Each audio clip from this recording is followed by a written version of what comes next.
तो थाना को निश्चित रूप से जो मैनेजमेंट है वहां का हॉस्टल का, उसकी यह जिम्मेवारी है कि यदि सामान्य से सामान्य घटना होती है उसकी भी जानकारी थाना को दें, क्योंकि यह बच्चियों की सुरक्षा और उनके सुरक्षित भविष्य का सवाल है। इसलिए सूचना देने में कोई कोताही नहीं बरती जानी चाहिए। अभी जो घटना हुई है उसमें यह पाया गया कि पुलिस को सूचना देने में काफी विलंब हुआ।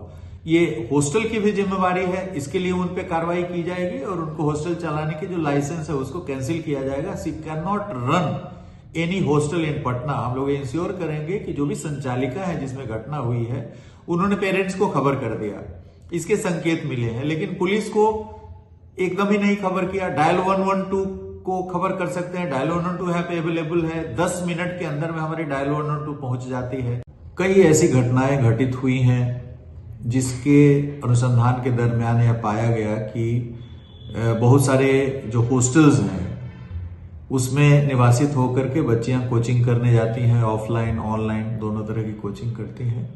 तो जिन हॉस्टल्स में बच्चियां रहती हैं, बच्चे रहते हैं, उसमें एक लिवेबल वातावरण रहे, एक स्वस्थ वातावरण रहे। क्योंकि स्वस्थ वातावरण नहीं रहेगा तो पढ़ नहीं सकते, और जब पढ़ नहीं सकेंगे तो तरह तरह के डिप्रेशन के शिकार होंगे और उनका भविष्य जो है वो अच्छे ढंग से नहीं संवर पाएगा।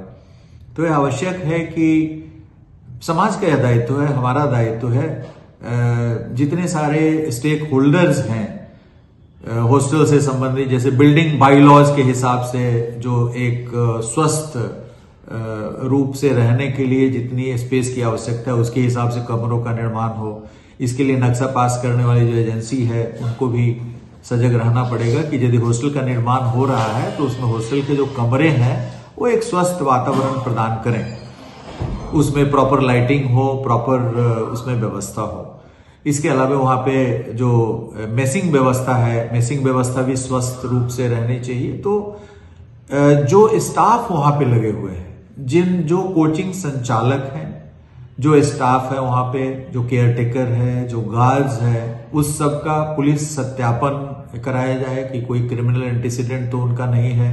तो ये एक मैंडेटरी किया गया है इस गाइडलाइंस में कि किसी प्रकार की यदि घटना घटित होती है बच्चियों के साथ हॉस्टल के अंदर तो immediately police station should be informed, dial 112 should be called.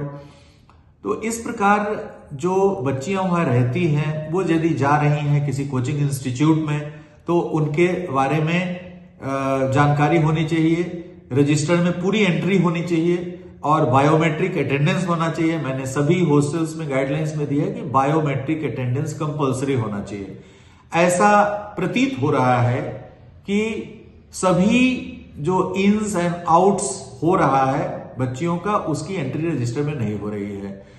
चुनिंदे entries हो रही है लेकिन सभी एंट्रीज नहीं हो रही है। तो एक सीसीटीवी फुटेज भी यदि जरूरत पड़े तो बैकअप में रहेगा, हम लोग देख सकते हैं कि कितनी बार ये बच्चियां बाहर जा रहे हैं, किस पर्पस के लिए जा रहे हैं। इसके अलावा जो हमारी सुरक्षा के अन्य जो आयाम है उन सबों को हमने इस गाइडलाइंस में स्पष्ट किया है। इसी प्रकार से कोचिंग इंस्टीट्यूट्स के अंदर भी एक सुरक्षित वातावरण रहना चाहिए ताकि यदि कोई बच्चा परफॉर्म ठीक नहीं कर रहा है, पढ़ाई में रुचि नहीं ले रहा है, तो पेरेंट्स को बुलाना चाहिए, पेरेंट्स को नोटिस देना चाहिए, पेरेंट्स को उसके यदि कोई टेस्ट नहीं दे रहा है, कोई ऑफलाइन क्लासेस में भाग नहीं ले रहा है तो पेरेंट्स को निश्चित रूप से खबर करना चाहिए। हम लोग कोचिंग इंस्टीट्यूट्स वगैरह में भी देखेंगे कि जिन कोचिंग इंस्टीट्यूट्स में इस प्रकार के नहीं, कोई बच्चा परफॉर्म ठीक नहीं कर रहा है, उसके मार्क्स अच्छे नहीं आ रहे हैं, लेकिन यदि पेरेंट्स को आपने अवगत नहीं कराया है और बच्चे डिप्रेशन में जा रहे हैं और एक ऐसा कदम उठा रहे हैं जो बड़े घातक आगे जाके सिद्ध होता है, तो ऐसे कोचिंग इंस्टीट्यूट्स को भी नोटिस हम लोग देंगे, कोचिंग इंस्टीट्यूट्स के नोटिस दे करके, और हम लोग कहेंगे कि भाई you are not fit for running a coaching institute.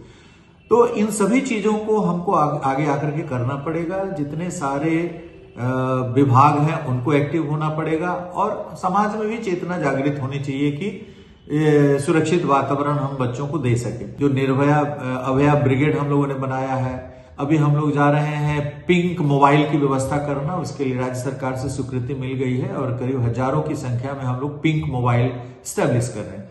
तो इन सभी पिंक मोबाइल, अभया ब्रिगेड, इन सबों को हम लोगों ने निर्देश जारी किया है कि ये प्रत्येक हॉस्टल में जाएंगे, हॉस्टल की पूरी व्यवस्था की जांच करेंगे। हॉस्टल का पंजीकरण आवश्यक है, क्योंकि अभी भी सराय एक्ट है, लागू है, बहुत पुराना एक्ट है, शॉप्स एंड एस्टेब्लिशमेंट एक्ट है। तो इन सभी कानूनों के तहत यदि आप किसी भी प्रकार का इस तरह हॉस्टल का उद्यम स्टार्ट करते हैं तो आपको सबसे पहले पंजीकरण करना आवश्यक होगा, जो हम लोगों ने गाइडलाइंस में दिया है कि पंजीकरण आवश्यक है। पंजीकरण के पश्चात जो उसमें आप स्टाफ रखे हैं, जैसे 24 घंटे में कम से कम एक यदि महिला हॉस्टल है तो एक महिला स्टाफ रिस्पॉन्सिबल उपलब्ध रहना चाहिए।